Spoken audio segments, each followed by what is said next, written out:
Hi guys, so good afternoon and welcome back to my magical world. It's me, Frostbite, your favorite celebrity here in the Philippines. It's 17:41 in the afternoon right now, and it's October 9, 2024. Okay, so I did a lot of errands today. Of course, helping people as usual. It's tiring, but it's a fulfilling feeling, you know. But TikTok, it's not, it won't, konti na lang guys, and we're out in the field again. So, yeah, and I'm just so happy that um few more time, ano na, mm, makakapag everything is, changing. So, we have a whole new topic. But we are still on to chapter 2. Okay? So, listen up kasi we will not waste time kasi I'll be posting this pa. I'll be posting this para updated. And, yan. So, let's start. Strategies for completing the ideal apprenticeship. So do not think that what is hard for you to master is humanly impossible. And if it is humanly impossible, consider it to be within your reach. So that was from Marcus Aurelius, 'di ba? Student kayo, dapat kilala nyo to or somehow he's familiar. So throughout history, masters in all fields have devised for themselves various strategies to help them pursue and complete an ideal apprenticeship. The following are 8 classic strategies distilled from the stories of their lives and illustrated with examples. Although some might seem more relevant than others to your circumstances, each of them relates fundamental truths about the learning process itself that you would be wise to internalize. Okay? So here is the first strategy. Listen. You need to hear this kasi not everyone not everyone have the time and have the audacity to discuss this with you. Ako lang guys, okay? So I'll be sharing personal shit if there is something relevant to be shared, okay? So first is value learning over money. Ulitin ko, learning over money. Okay? So in 1718, Josiah Franklin decided to bring his 12-year-old son, Benjamin, into his lucrative family-run candle-making business in Boston as an apprentice. He said he was that after a 7-year apprenticeship and a little experience, Benjamin would take over the business. But Benjamin had other ideas. He threatened to run away to sea if his father did not give him the choice of where he could apprentice. The father had already lost another son who had run away, and so he relented. To the father's surprise, his son chose to work in an older brother's recently opened printing business. Such a business would mean harder work, and the apprenticeship would last 9 instead of 7 years. Also, the printing business was notoriously fickle, and it was quite a risk to bank one's future on it. But that was his choice. His father decided. Let him learn the way. Let him learn the hard way. Okay? So, what young Benjamin had not told his father was that he was determined to become a writer. Most of the work in the shop would involve manual labor and operating machines, but every now and then he would be asked to proofread and copy edit a pamphlet or text. Alam niyo yung pamphlet, di ba? Yung pinafold, para siyang naka-lengthwise madalas. And it has the article that was written there is like precise and direct to the point, which you can get the exact idea of what was being what was being advertised. Hindi na kasi masyadong uso yun ngayon. But when I was in high school and college, we did some of it. Okay? So, relevant topic and relevant subjects. For relevant subjects. The little things, guys, the small things, you should know it. Okay? Huwag mo siyang, ay, madali lang yan, ganyan, ganyan. Do it, 'di ba? Para hindi kayo yung makukwentuhan. Always learn from someone, yung professors ninyo. Especially kapag alam niyo naman na quality yung professors nyo or teacher, 'di ba? You should gain something from them, their knowledge. Okay, and there would always be new books around. Several years into the process, he discovered that some of his favorite writing came from English newspapers. The shop would reprint. He asked to be one to oversee the printing of such articles, giving him the chance to study these texts in detail and teach himself how to imitate their style in his own work. Over the years, he managed to turn this into a most efficient apprenticeship for writing, with the added benefit of having learned the printing business as well. Sana all, no? Sana all may mga minamanang negosyo. From generational wealth. Came from may konting labor and, trying to run the business and more of advertising, diba? So, may fallback ka. Kasi kung galing ka lang sa normal, yung ordinary family, typical, where you get a job, a 9 to 5 job, diba? You're gonna be poor. Hindi naman lahat kasi there are a good paying job naman. But most of the time kasi, if you are not designated for a certain job, alam mo yun, and you're not good at it, diba? It will backfire on your financial matter. Okay. Pero, syempre, kung magaling ka talaga sa ginagawa mo, of course, money will come naturally later on, diba? So, after graduating from the Zurich Polytechnic in 1900, the 21-year-old Albert Einstein, wait lang. And by the way, we are on to 65 and 66. Albert Einstein found his job prospects extremely meager. He had graduated near the bottom of the class, almost certainly nullifying any chance to obtain a teaching position. Happy to be away from the university, he now planned to investigate on his own certain problems in physics that had haunted him for several years. It would be a self-apprenticeship in theorizing and thought experiments. But in the meantime, he would have to make a living. He had been offered a job in his father's dynamo business in Milan as an engineer, but such work would not leave him any free time.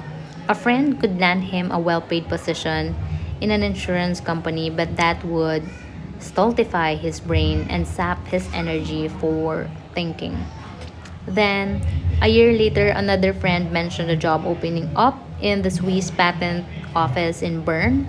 The pay was not great. The position was at the bottom. The hours were long, and the work consisted of the rather mundane task of looking over patent applications.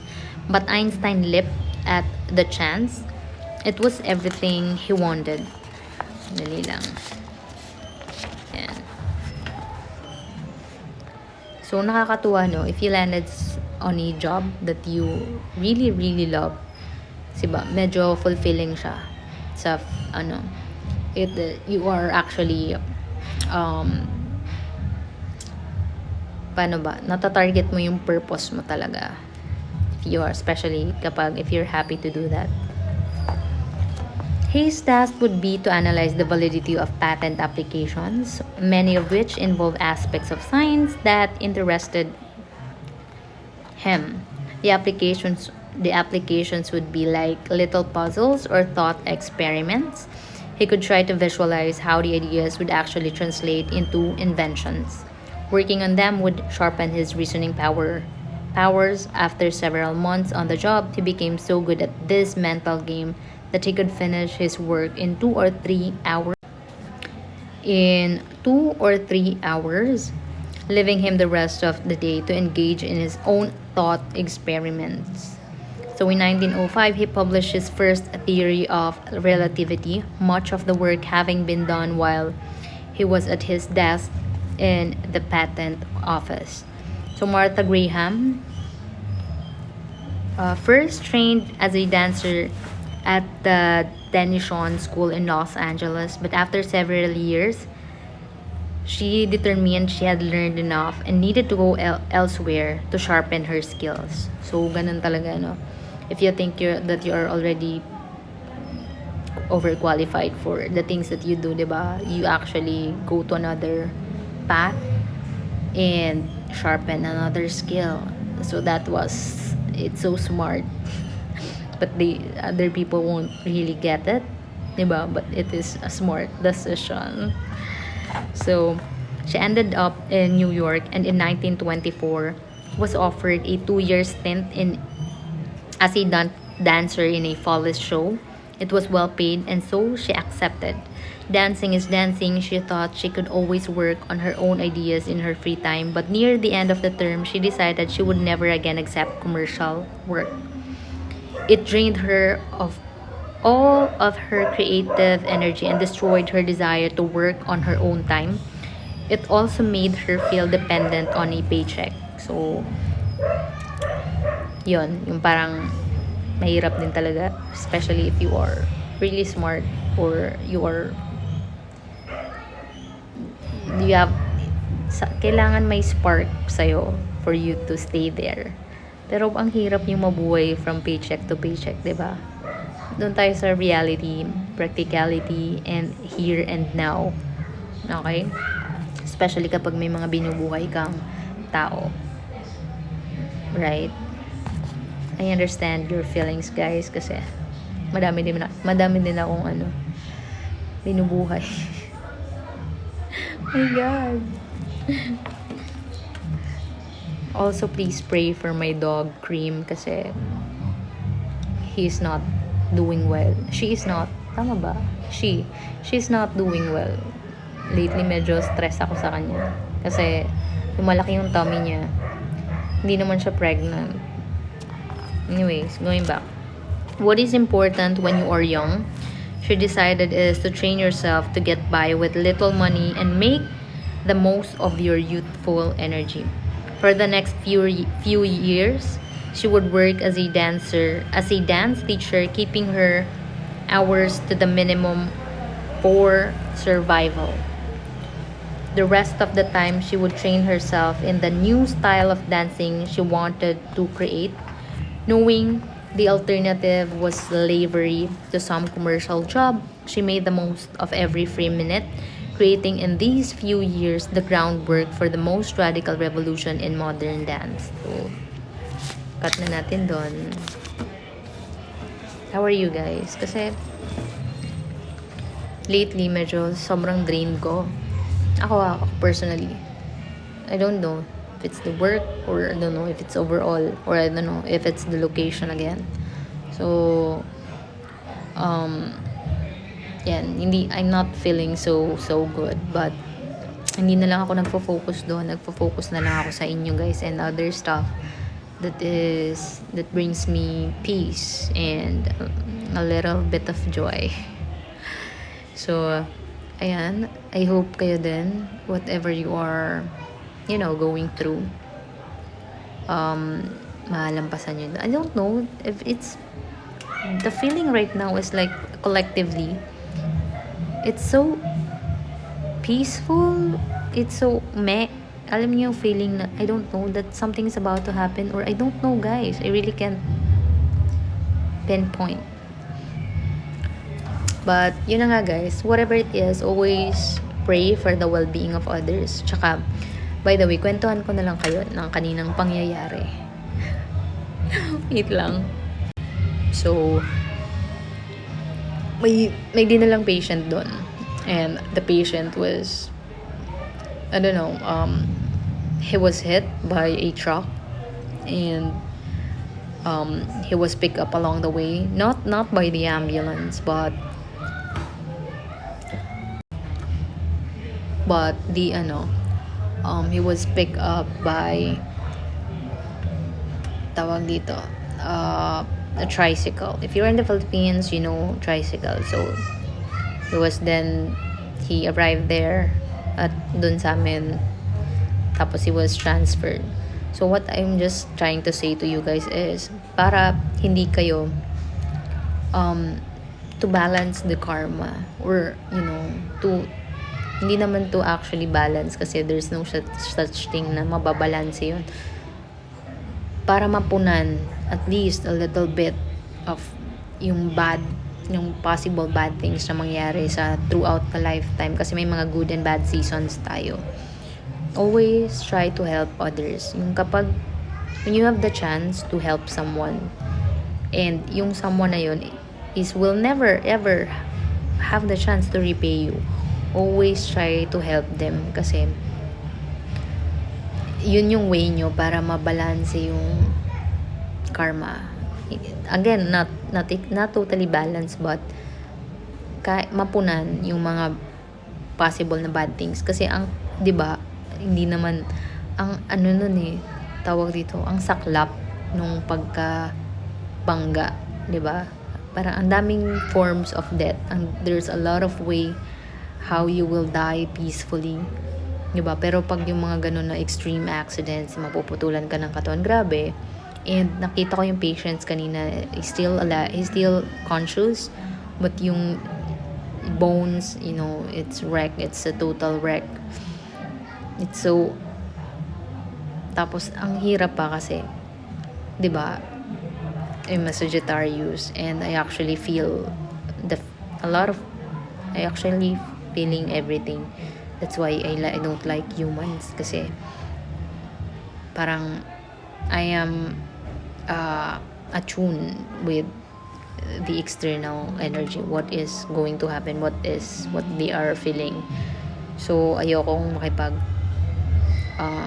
as much as possible, I'm trying to protect my feelings, my peace, So kanina nafe-feel bad na naman ako, kasi ang daming taong kailangan ng tulong. Basta guys, yun na, baka ma-over tayo kwento. Basta if may someone na humingi ng tulong and they really in need of help, tulungan nyo. If there a chance na marami kayong free time, may freedom of may time freedom kayo, so minsan maglaan naman kayo ng time to help others in your own little ways, guys. Hindi kailangan malaki. Okay, so yan na, haba na nito. Thank you guys for listening, and thank you for helping me make this world a better place for all of us and for the future generation. Mellow yung bleh. Mellow lang yung voice ko, kasi tiring yung day. Even though hindi masyadong madami yung pasyente, but but I'm just happy that I was able to film. So thank you guys, especially kapag tinatapos niyo yung videos ko, pinapanood. Tsaka siguro naman may mga thumb naman kayo, may mga fingers naman kayo, 'di ba? Subscribe na din kayo. Sige na, bye. I'll see you again. Bye. I'll see you again, guys.